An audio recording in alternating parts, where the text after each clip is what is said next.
কেমন আছেন বন্ধুরা? করবিস কিচেনে স্বাগত। আজকে আমি একটি নতুন রেসিপি নিয়ে এসেছি। সবজিটা পুরনো কিন্তু রান্নাটা অন্য ধরনের। আজকে আমি আপনাদের বানিয়ে দেখাতে চলেছি লাউয়েশ্বরী মুগ।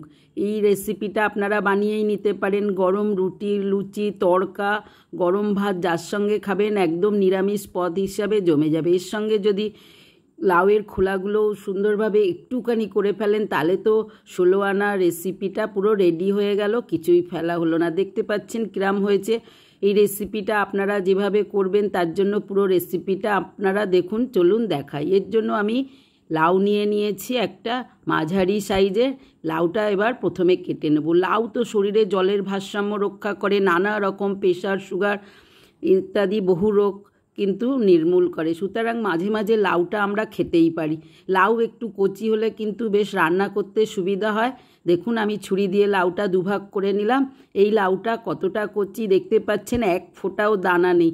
সুতরাং এইরকম লাউয়ে কিন্তু জলটা একটু কমও বেরোয় আর টেস্টটা বেশ ভালো হয়।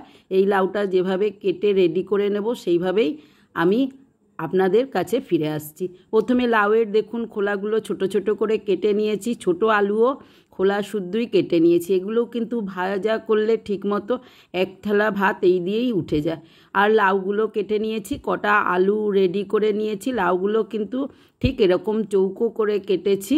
যেভাবে কেটেছি খোলাটা কিন্তু একটু বেশি করে লাউ রেখে কাটবেন, তাহলে ভাজা করলে কিন্তু টেস্টটা ভালো লাগবে। সুতরাং লাউগুলো আমি রেডি করে নিয়েছি। আর লাউ কেটে ধোবেন না, ধুয়ে কাটবেন, তাহলে জলটা বেশি হবে, রান্নাটা ভালো হবে না। ততক্ষণে দেখুন আমি গোবিন্দভোগ চাল নিয়ে নিয়েছি কিছুটা। 1/4 কাপের 4 ভাগের 1 ভাগ আর 1 কাপ মুগের ডাল নিয়ে নিয়েছি। এইবার এই চাল আর ডালটা বেশ ভালো করে ধুয়ে পরিষ্কার করে 10 মিনিট মতো রেখে দিন। একে গোবিন্দভোগ চাল, তাতে মুগ ডাল, দুটো কম্বিনেশনের রেসিপিটা হলে কেমন হবে সেটা করলেই বুঝতে পারেন। এইভাবে 10-15 মিনিট ভিজিয়ে রাখুন। জলটা কিন্তু ঝরিয়ে রাখলে চাল আর ডালটা ঝুরঝুরে হয়ে যাবে, রান্নাটা তখনই সুন্দর হবে। ততক্ষণে একটা প্যান বসিয়ে দিয়েছি। এর মধ্যে প্রথমে আমি 1 চামচ থেকে 1.5 চামচ ঘি যোগ করেছি আর সাদা তেল 1 চামচ। দুটো কম্বিনেশনে করতে পারেন, শুধু ঘি দিয়েও করতে পারেন, যেভাবে ইচ্ছা। একটুখানি জিরে ফোড়ন দিয়ে দিন। দিয়ে একটু ভাজা হলে একটা শুকনো লঙ্কা দিয়ে দিন। দুটো দিয়ে একটু নাড়াচাড়া করে ভেজে নিয়ে যোগ করে দিন একটু আদা। ঠিক যেভাবে রান্নাটা করেছি এইভাবেই করবেন, তবেই কিন্তু টেস্টটা ভালো আসবে। আর এবার যোগ করে দিন আলুগুলো। আলুগুলো দিলে কিন্তু বেশ অসাধারণ লাগে।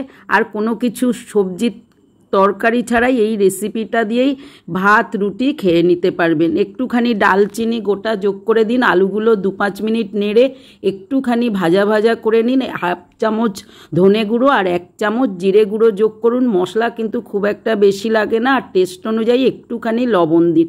সমস্তগুলো বেশ ভাজা ভাজা করে নিন যাতে মশলার স্মেলটা আপনার নাকে চলে আসে। এইবার যোগ করুন ঝুরঝুরে চাল আর ডালটা। একদম কিন্তু জল শুকিয়ে গেছে আর অথচ ফুলে গেছে, নরম হয়ে গেছে। এইবার নাড়িয়ে চাড়িয়ে একটুখানি কষিয়ে নিন মশলাটার সঙ্গে, যাতে বেশ মুগের ডাল আর চাল থেকেও একটা স্মেল বার হতে আরম্ভ করে। ঘি তো দিয়েছেন, এভাবে নাড়িয়ে চাড়িয়ে দেখুন একটুখানি এরকম করে ভাজাটা হলে তো আর কথা নেই। এই পর্যন্ত আপনাকে অবশ্যই করে নিতে হবে। এবার ঢালুন 1 গ্লাস জল। জলটা আপনাদের ইচ্ছা অনুযায়ী ঢালবেন। আর ডালটা নরম হয়ে গেছে, তাড়াতাড়ি রেসিপিটা হয়ে যাবে। 1 চামচ হলুদ, 2টো তেজপাতা দিয়ে ভালো করে নাড়িয়ে দিন। একটু ফোটা পর্যন্ত অপেক্ষা করুন।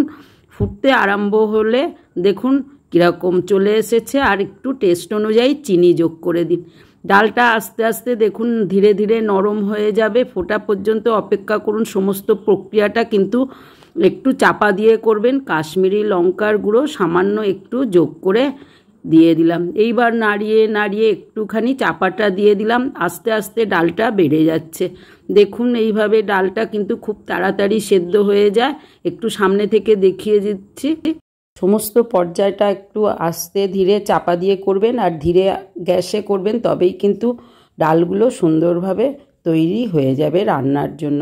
এইবার যে লাউটা কেটে নিয়েছেন সেই লাউটা যোগ করে দিন ডালের মধ্যে।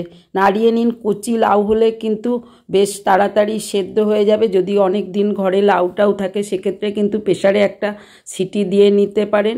আর লাউটা একদম কুচিয়ে মিহি করে নিয়েও করতে পারেন। জলটা আপনারা একটু ঝোলটা বেশি রাখতে চাইলে আর একটু বেশি জল দিতে পারেন, তবে লাউয়ের থেকে জলটা কতটা বেরোবে সেটাও কিন্তু একটু দেখে নেবেন। এইভাবে লাউটা যে এত টেস্টি হয় বন্ধুরা, যেভাবেই খান একদম কিন্তু নিরামিষ থালিতে জমে যায়। যার টেস্টটা কিরম হবে বানিয়ে ফেললে বুঝতে পারবেন। 1 গ্লাস জল এই ফাঁকে যোগ করে দিলাম। নিত্য নতুন রেসিপির মধ্যে যারা পদ পরিবর্তন করে খেতে চান তারা এই রেসিপিটা একবার ট্রাই করে দিন, বা অকেশান স্পেশাল অনুষ্ঠান হিসেবেও এটা বানিয়ে ফেলতে পারেন। দেখুন আস্তে আস্তে বেশ লাউ থেকে জলটা বেরোচ্ছে, ধীরে ধীরে একটু নাড়িয়ে দিন আর চাপাটা দিয়ে দিন। ততক্ষণে অন্য একটা প্যান বসিয়ে দিয়েছি, একটু কালো জিরে ফোড়ন দিয়েছি আর একটা শুকনো লঙ্কা ফোড়ন দিয়েছি। এইভাবে একটু নিয়ে যোগ করে দিন। দেখুন লাউয়ের খোলাগুলো আর আলুগুলো, প্রথমেই বলেছি লাউয়ের খোলাতে একটুখানি লাউ রেখে দেবেন, তবেই কিন্তু এই লাউয়ের ভাজাগুলো বেশ টেস্টি লাগে। আর একটু লবণ যোগ করে দিন। এই মুহূর্তে কিছু দেবেন না, চাপা দিয়ে দিন। ততক্ষণে লাউয়ের ঢাকনাটা খুলে ফেলুন বন্ধুরা, যাবেন না।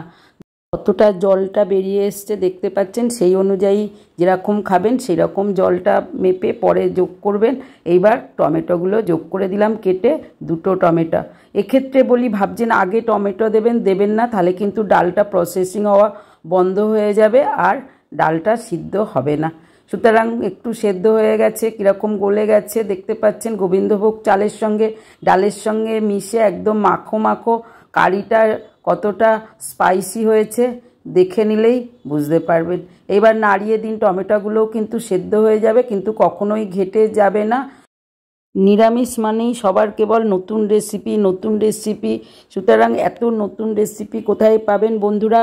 রোজের খাবারেই একটু পরিবর্তন নিয়ে আসলেই হলো। ততক্ষণে আমি নাড়িয়ে দিয়েছি, আর একটুখানি করে নেব, চাপাটা দিয়ে দেব। ব্যাস একটু গরম মশলা যোগ করুন, নাড়িয়ে চাড়িয়ে মিশিয়ে দিন, রেডি হয়ে গেল। একটুখানি চাপা দিয়ে দিন, কিন্তু বন্ধুরা যাবেন না, শেষ পর্যন্ত দেখুন কীরকম স্পাইসি হয়ে গেছে একদম। আপনারা এবার নাবিয়ে দিয়ে উপর থেকে একটুখানি বাটার যোগ করুন বা ঘি যোগ করুন। আমি তো বাটার দিয়েছি, বাটারটাই আমার পছন্দ। এবার দেখুন কতটা ঘন ঠিক হয়েছে। এটা রুটি ভাত সবার সঙ্গেই কিন্তু বেশ ভালো টেস্টি রেসিপি। এই কারিটা ইচ্ছা হলে আপনারা কিন্তু নারকেল কোড়া যোগ করতে পারেন, রান্নার সময়ও দিতে পারেন। অনেকে পছন্দ করে না, সেই জন্য আমি আর নারকেল দিইনি, উপর থেকেই ছড়িয়ে দিয়েছি। এইবার দেখুন ততক্ষণে লাউয়ের খোলাগুলো একটুখানি তেল যোগ করুন, হলুদ দিয়ে একটু নাড়িয়ে চাড়িয়ে নিন, আর যোগ করুন কিছুটা দেখুন কাঁচা লঙ্কা কুচি, একটু লঙ্কা গুঁড়ো। এইভাবে পুরো প্রসেসটা করুন। লবণটা দিয়েছেন, একটু টেস্টের জন্য চিনি দিতে পারেন। আমি দিয়ে দিলাম পোস্ত কিছুটা। পোস্তটা দিয়ে এবার নাড়িয়ে চাড়িয়ে দেখুন, দেখতে পাচ্ছেন মুচমুচে ভাজাটা কীরকম হয়েছে। গরম ভাতে আর রুটি দিয়েও কিন্তু বেশ ভালোই খেতে লাগে।